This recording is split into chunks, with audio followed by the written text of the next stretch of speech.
Welcome to the online ministry of La Jolla United Methodist Church, a congregation of faithful Christians right along the Southern California coast.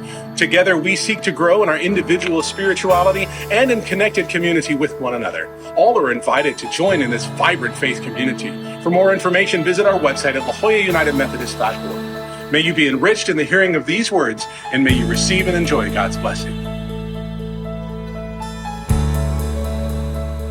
Today is from Luke chapter 17, verses 11 to 19. On the way to Jerusalem, Jesus traveled along the border between Samaria and Galilee. As he entered a village, 10 men with skin diseases approached him. Keeping their distance from him, they raised their voices and said, "Jesus, Master, show us mercy." When Jesus saw them, he said, "Go, show yourselves to the priests." As they left, they were cleansed. One of them, when he saw that he had been healed, returned and praised God with a loud voice. He fell on his face at Jesus' feet and thanked him. He was a Samaritan. Jesus replied, "Weren't 10 cleansed? Where are the other 9? No one returned to praise God except this foreigner?" Then Jesus said to him, "Get up and go. Your faith has healed you." The word of God for the people of God. Amen.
Some of you noticed today that I wore my red chucks. I wore my ordination shoes, the shoes that I wore during the actual annual conference worship service where I was ordained. I wore different shoes when I was commissioned. I don't wear those as much. They're a bit older and they're starting to wear out. The process to ordination in the United Methodist Church is, well, it's a lot. Pastor Tara was just ordained this past summer. It's a lot. The process varies a little bit depending on what region or annual conference that you're a part of. And yet I would suggest that no matter what, it is a rigid process. Once you have finished your educational requirements, for most of us that's a Master of Divinity degree. Once you have finished the ordination process, there is an examination process, and it is a multi-step examination process. Each region, each annual conference has a board of ordained ministry. Now, some of you know what it's like to have to be examined by a board of something in order to be licensed or approved for your vocation. And it's the same for us in some ways. In the United Methodist setting, particularly in this region, in the California Pacific Annual Conference, there is both a written section of the examination and then an interview section of the examination. When I finished seminary, I completed the written section, writing around 100 pages for that part of the examination, and then I went to an interview. There were 3 separate groups for the interview. One focused on theology, one focused on pastoral care and counseling, and also Christian education. The other focused on evangelism and discipleship making. And it was a thorough examination. So I graduated from seminary, Claremont School of Theology, with my Master's of Divinity degree in 2011. And then along the time that I was doing all my finals for school, I was also writing papers and submitting papers. And then shortly after graduation, shortly before graduation were the interviews. In our region, if you don't do well on the papers, they're not going to take time for the interview. I did fine on the papers, or I did mostly okay for the papers, and I went for the interview. I did not pass the examination that first time through. I was not recommended for commissioning on the way to ordination. And in hindsight, I would say that was the right decision, honestly. Sometimes we face examination and we don't agree with the results. In this case, I think the results were the right results. I don't think I was quite ready at that time. But I still felt called to be a pastor, and I called up my district superintendent and I said, I didn't pass the interviews. I would like to still be considered for appointment in a local church. Having achieved the stage that I had achieved, that would be appropriate. It's less likely because once you are commissioned, once you are ordained, the bishop and the superintendents are required to put you in a church. But if you haven't passed that examination, they are not required to do so. And so I said, well, I would like to be considered. And the superintendent was wonderful. She said, I can't. The superintendent, by the way, is someone some of you know, the Reverend Katie Coots. So, yes, some of you know Katie? Her dad, Bob, was appointed here. Good, all right. I contacted Reverend Katie and I said I'd like to be considered. She said, I can't guarantee anything, which was the right answer. She said, we're a connected church. Talk to some of the people that you know and see what possibilities there might be. And so both of those sort of separate pathways worked out. I ended up getting a call from a superintendent, not Reverend Katie, a different superintendent. And he said this to me, and sometimes I exaggerate, but I don't think I'm exaggerating on this part. Here's what I remember him saying. Well, we have a church for you. They can't really afford to pay you. I think I can find the money somewhere, but it's a small church and you're really going to have to work hard to build up everything so that they can't afford to pay you. That was the first conversation. Oh. But there was another conversation. I mentioned that Reverend Katie said we're a connected church. So I sent letters to some people that I know, some clergy folks that I knew and others. And I got a phone call from my friend's dad. He said, we're doing something exciting. He said, in the town where I am, there are 3 churches of different sizes. And we feel like maybe instead of like that sense of competing with each other, maybe we can collaborate and cooperate with each other. Maybe we can be better stewards of the resources available to us, and we can be more effective in ministry if we can cooperate and collaborate, we 3 churches, instead of operating like we're all siloed off on our own and competing with each other. That second one sounded pretty exciting. There was one hang-up. It would mean moving to Nebraska. Now, you know my bio, and you know that I ended up moving to Nebraska. And I lived there for 3 years, and I would suggest it was absolutely, without a doubt, the best vocational decision I could have made. Because it changed the way I do ministry, and it changed the way I preach. It changed so much about my outlook on ministry.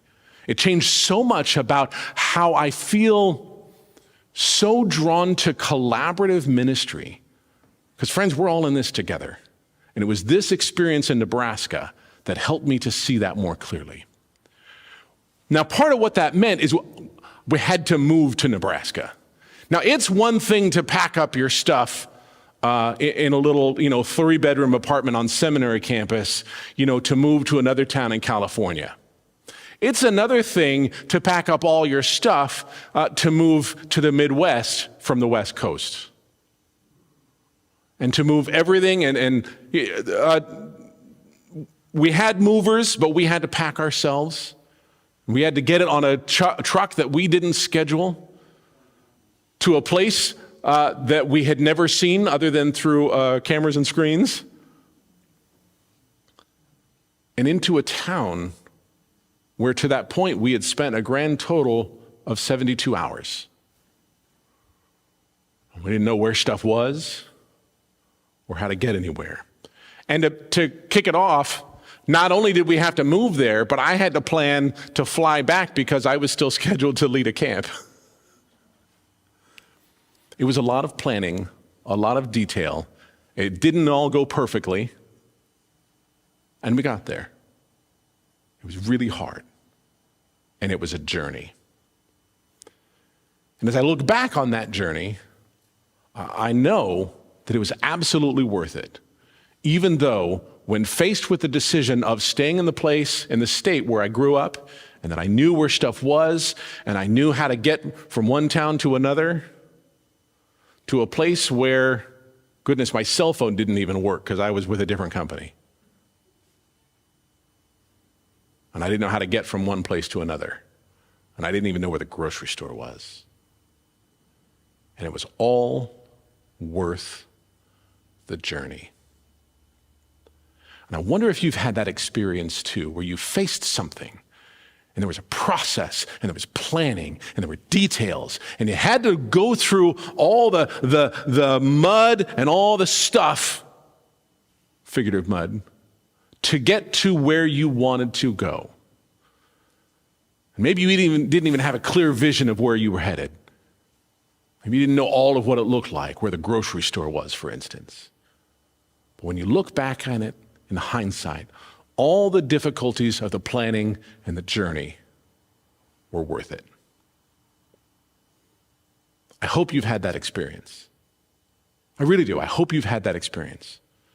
Maybe you've had more than one experience like that where you look back and, well, this part wasn't really worth it. But this part was worth it. I bring up this conversation about the journey and the details and the planning and everything that goes into something, and ultimately you find that it's worth it, but it's really hard to get there. Because this part of the Gospel of Luke that we're considering today is really, we might consider it the primary journey in the Gospel of Luke, as Jesus turns his face to Jerusalem. Jesus sets out for Jerusalem shortly after the Transfiguration. We celebrated Transfiguration Sunday not long ago. And that happens in the Gospel of Luke. It happens in the 9th chapter. It begins with the 51st verse. Not the Transfiguration, but the verse where Jesus sets his face to Jerusalem. He turns his way. He focuses his attention, his energy, his heart. He focuses on Jerusalem. And I would suggest, this is what I believe, I would suggest that Jesus did so knowing what would take place. I believe that Jesus set his face towards Jerusalem knowing that the end result would be arrest, betrayal, then arrest, torture at the hands of the occupying government, execution. I believe that Jesus set his face to Jerusalem with that in mind, and yet he did so with determination anyway. So in the 9th chapter of Luke, Jesus sets his face to Jerusalem. But what takes place later on? He gets to Jerusalem, but it's not until the 19th chapter. It takes 10 chapters between when Jesus sets his face to Jerusalem and when he arrives in Jerusalem. Like if you do the math, that's not quite half of the Gospel of Luke. It's about 40% of the Gospel of Luke,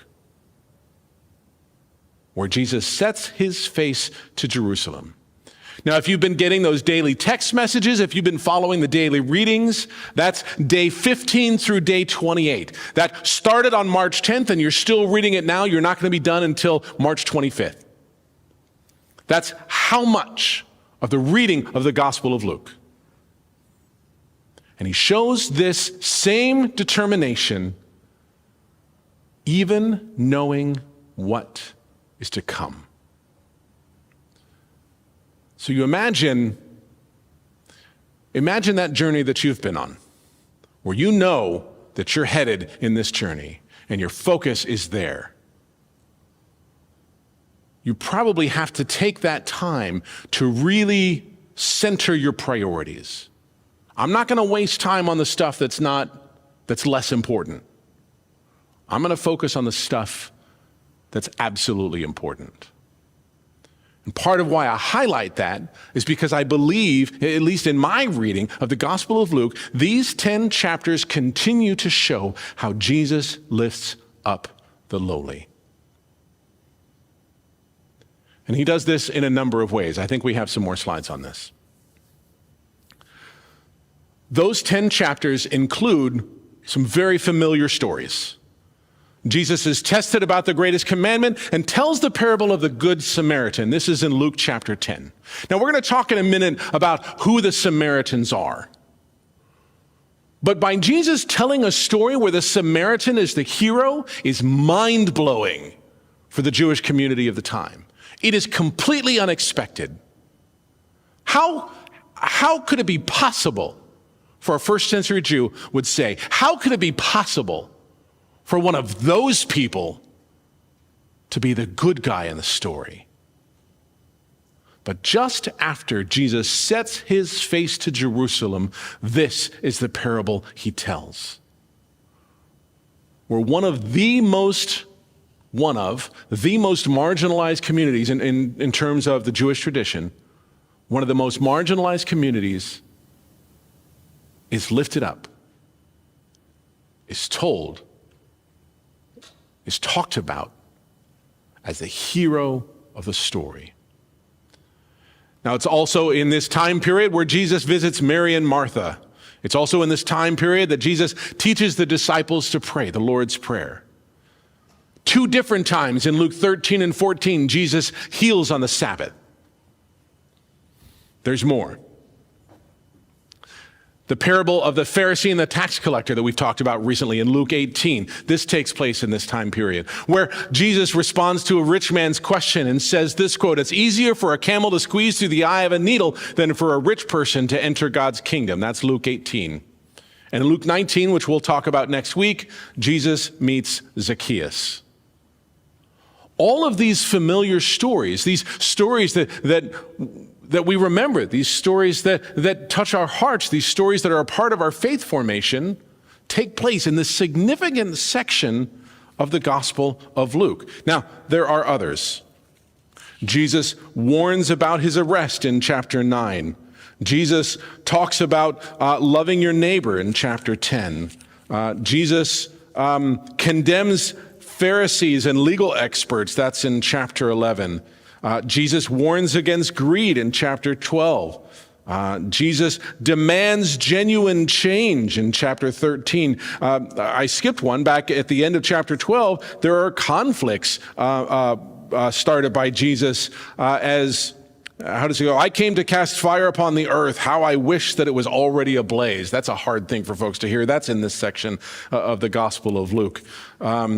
Jesus talks about occasions for celebrations in such a way that Pharisees and legal experts continue to criticize him.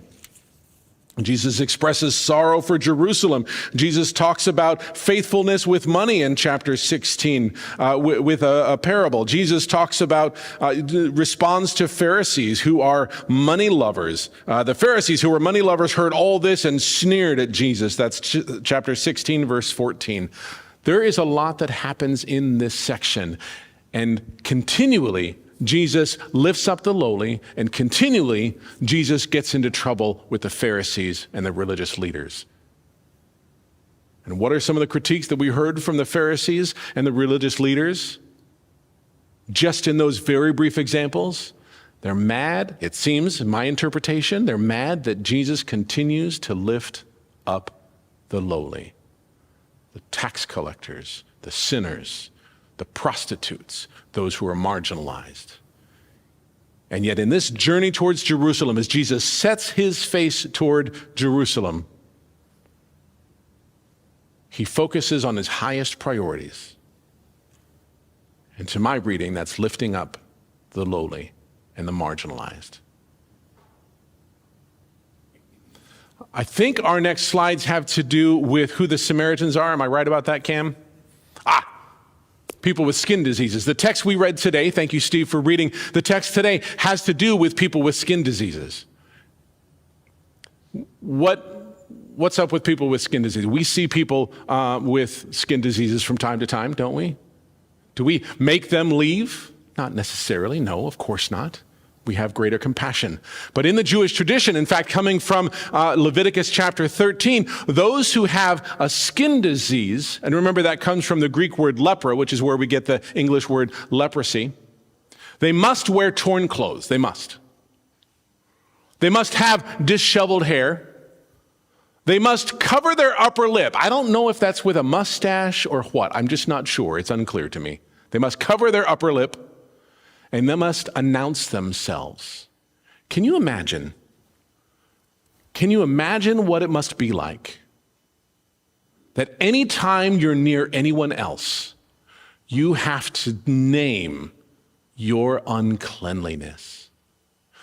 Don't come near me, I'm unclean. No, don't get too close. I'm unclean, I'm unclean. Every time you're near someone, can you imagine the ache and the longing for human compassion and companionship? To simply have someone look you in the eye and see you as a person, can you imagine how lonely they must feel? Can you imagine how, of course, people who are all suffering from a skin disease might gather together, maybe 10 of them, with that common experience. And yet even so, they must wear their clothes torn and their hair disheveled, an upper lip covered. And any time someone who doesn't suffer what they suffer comes near, you must once again shout that word that I imagine might begin to feel like a profanity. Unclean. I'm unclean. Knowing that not only are you proclaiming that you have a disease that maybe you didn't have any control over getting, but that you are seen as someone who is not only physically contagious, but someone who is ritually and spiritually flawed, unacceptable, unclean. You can't go to the temple. You can't go to the church. You can't be, well, in this kind of community. There was no live stream that you could participate. There was no online chat where you could at least have some semblance of communication if you're sick. You were simply isolated and alone. And I would suggest that some of us have just a hint of that sense of loneliness as we continue to emerge from a time when we have had to isolate, when we couldn't come and gather in this place, where we couldn't hear incredible music in the way that we hear it, where we couldn't be in our favorite pew or gather on the olive tree patio. Again, I suggest that's simply a hint of what these persons endured. Now, as you heard the story, there were 10 people with skin diseases, and Jesus healed them all after they followed their appropriate duty of proclaiming their uncleanliness. They called out to Jesus, "Jesus, Master." They knew their duty. And Jesus looked, and can you imagine their sense of being lifted up as Jesus saw them and addressed them with compassion?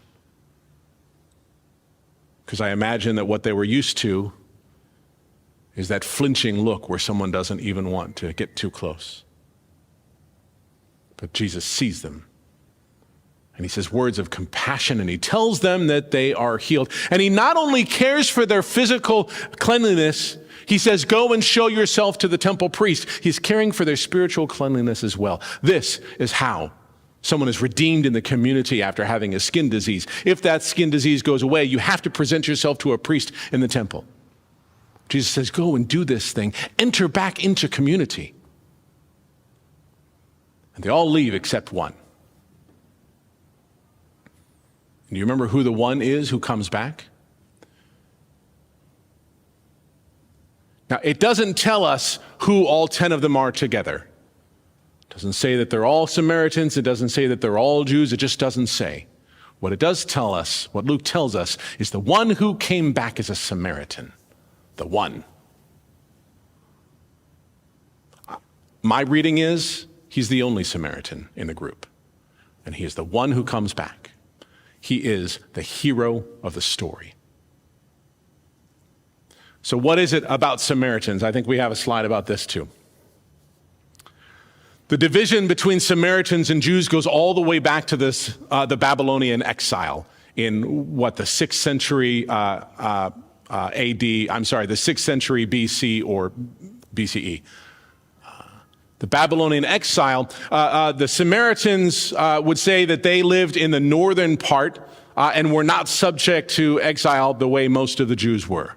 And so when the Israelites came back, there was quite a bit of animosity between the two communities. There was anger and frustration between those who were forcibly removed and those who remained. If we continue to the next slide, Jews saw Samaritans as outsiders, as heretics, those who did not practice the faith correctly. In fact, we find a little bit of a highlight. I know it's not in the Gospel of Luke, but we find a little bit of the highlight between the differences in faith and spirituality between Jews and Samaritans in John chapter 4, where there is a Samaritan woman at a well, and Jesus actually speaks to her. We see some of the faith and spirituality differences in that conversation. Now, both Jews and Samaritans claimed that they were the ones who were the true descendants of the Israelites. They were the ones who practiced the faith correctly. They were the ones who did all the things right. They were the ones who were God's chosen people.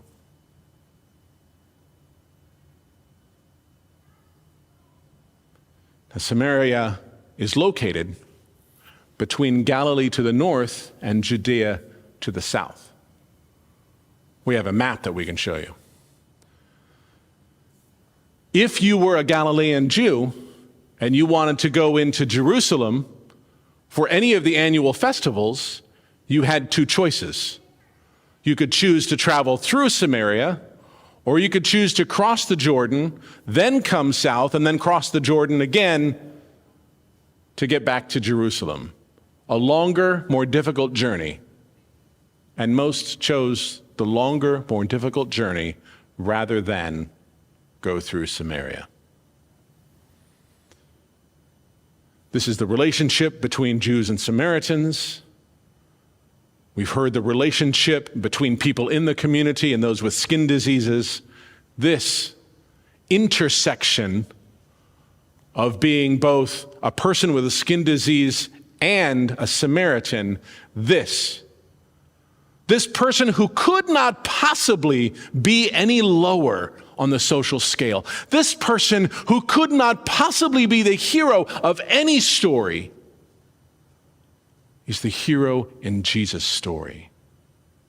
He's the one who is lifted up and the one who acknowledges the incredible grace and healing that takes place.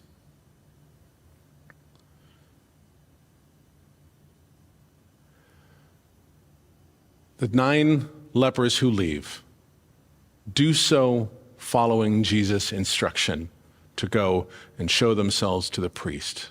But the one who is among the lowest in that society, he pauses.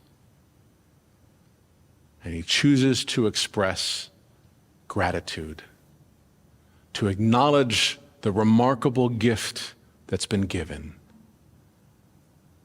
And in doing so, he becomes the hero of the story. Where once again, the lowest, the most marginalized, is the one who more fully acknowledges Jesus and more clearly points us today, 2,000 years later, in the right direction.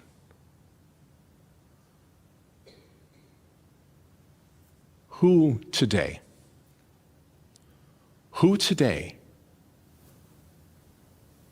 are marginalized people that we might have a tendency to ignore, to cast aside, to think they don't know what they're thinking about or talking about, who can point us to live more Christ-like lives? Perhaps it is remembering, as I said last week, that our youngest worshipers are not the future of the church, they are the church today. And maybe we ought to see things through their perspective. Do you remember when we sat in this pew here and saw this church from where they sit? Or maybe it's laying on the chancel, face down. I imagine, I said this to Pastor Tara, the one leper, the one Samaritan, the one person with skin disease who comes back, and the way it says it in the text, falls on his face in gratitude. He's the hero of the story, and we might see Christ through his lens, or through the lens of a child in a pew, or even a child on the floor. We might see Jesus through the lens of one who has been gifted so much. How can we see Christ in a new way? In a way through the lens of those we often don't consider. And how will that change our view? Let the lowly guide us, and we too will be lifted up. Amen.